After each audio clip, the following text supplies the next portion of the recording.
शौर्य रस स्तंभ।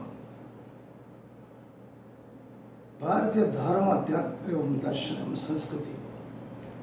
शौर्य रस स्तंभ भी हम भारतीय संस्कृति अध्यात्म दर्शन में बहुजन मतलब जो संख्या में ज्यादा है मूल निवासी, यहाँ के मूलभूत निवासी, और ट्राइब मतलब आदिवासी। कृष्ण पूर्ण पुरुषोत्तम अनादि अक्षरादित। श्रीमद् भागवत गीता में कृष्ण को पूर्ण पुरुषोत्तम कहा गया।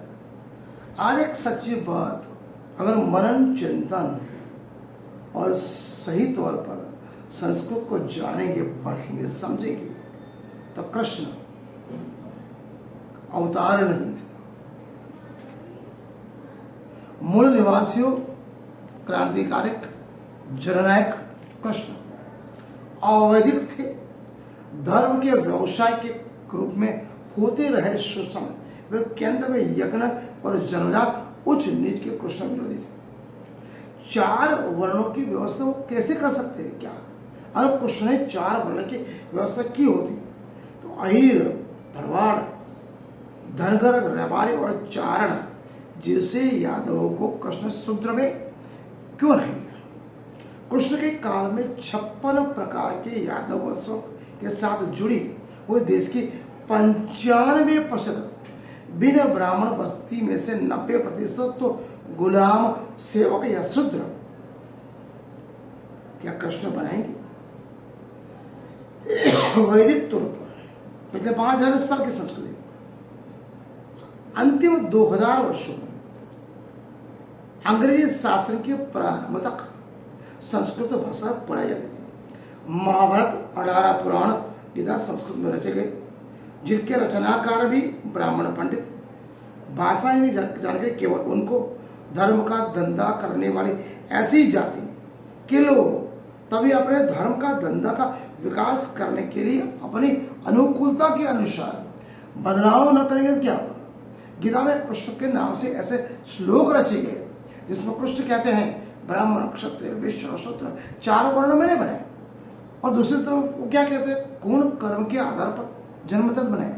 और वर्ण व्यवस्था में 10% पस्ती ब्राह्मण, क्षत्रिय और वैश्य, और 90% शूद्र, अधिशूद्र, अवर्ण, और उनसे धर्म परिवर्तित धार्मिक अन्य संख्या तो 90% में अहीर, भरवाड़, धनगर, व्यापारी, चारण जैसा यादव समूह जो कृष्ण का वंशज होने का दावा करता है।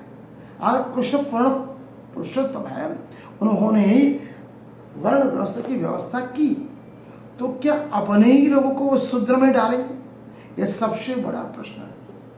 मनन करें एवं चिंतन करें। मूल निवासी कृष्ण जैसे जननायक पैदा हो, ये आर्य ब्राह्मण यूरेशिया से आए हुए उनको कटु सत्य था।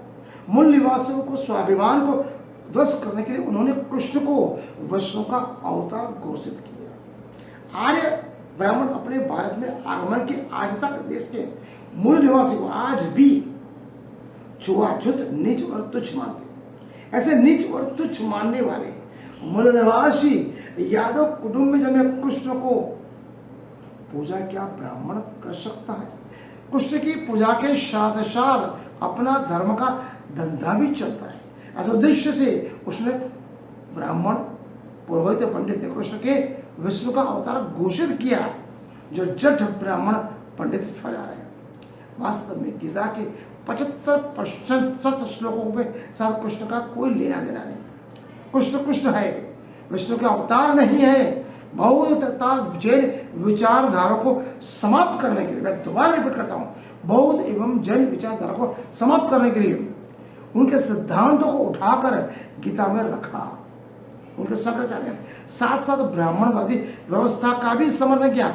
जननायक कृष्ण का ब्राह्मणीकरण कर ब्रह्मपद पुराण एवं गीता के माध्यम से ब्राह्मणों ने किया। कृष्ण के नाम से ग्रंथों, मंदिरों, लंपट लीला के लिए उपयोग किया।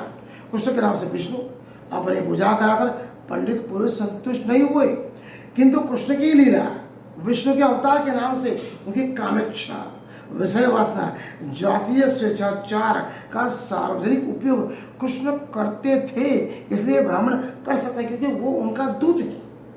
भूदेव इस भूमि का ईश्वर भिन्न भिन्न पुराणों का उपयोग उन्होंने अपने लंपट लीला को बढ़ाने के लिए किया। विष्णु पुराण में 5 अध्याय में 11वें श्लोक में जो शूद्र अपने प्राण धन और स्त्री ब्राह्मण को अर्पण कर दे ऐसे शूद्र का भोजन करना योग्य है, ये ब्राह्मण पंडित लिखते हैं।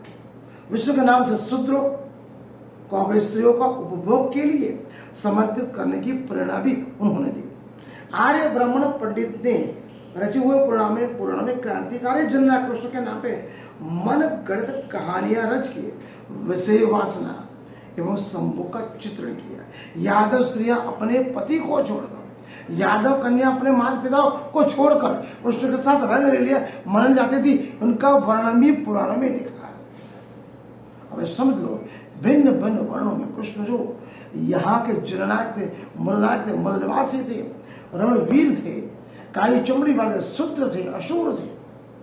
कभी भी महाभारत में दुशासन शिशुपाल ने उनको क्षत्रिय गिरा, गोवाला ने कहा काली चमड़ी वाला, शूद्र गिना। तो क्या पुनर्विश्वदन तो थे, वो मूल निवासी जननायक थे। ब्राह्मणों ने उनका उपयोग अपने लंपट लीला, शिष्टाचार और विषय उपभोग के लिए किया। आज भी उसी का उपयोग ये कर रहे हैं। मेरी बातें थोड़ी कड़वी है। ब्रह्म वैवर्त पुराण में ब्रह्मा को राधा और कृष्ण का विवाह किस परिस्थिति में करना पड़ा, इसके लिए हम एक कथा का उल्लेख कर रहे हैं। कथा अत्यंत अश्लील है और हमें विवश होकर करना पड़ेगा, बिना इसके हमारा विवेचन अधूरा रहेगा। पाठक क्षमा करें। ऐसा बात का अध्याय में कल आपको बोलूंगा। मैं जो भी जानकारी दे रहा हूं और सत्य दे रहा हूं। ब्रह्म वैवर्त पुराण कृष्ण जन्म खंड 4 अध्याय 15 श्लोक 11 से लेकर 15 से श्लोक, और यहाँ से सभी बातें आपको बताऊंगा ताकि आपको पता पड़े कि कृष्ण का उपयोग अपने स्वेच्छाचार, काम भोग, विषय वासना और शूद्रों की पत्नी हो, स्त्री हो और देवता से बनने के लिए, शोषण के लिए ब्राह्मणों ने किया। आज का अध्याय थोड़ा कड़वा है, मन करे, चिंतन करे। अगर अच्छा लगे तो फॉलो करें और कमेंट में लिखिए आप सच्ची कड़वी बातें जानना चाहते हैं या नहीं।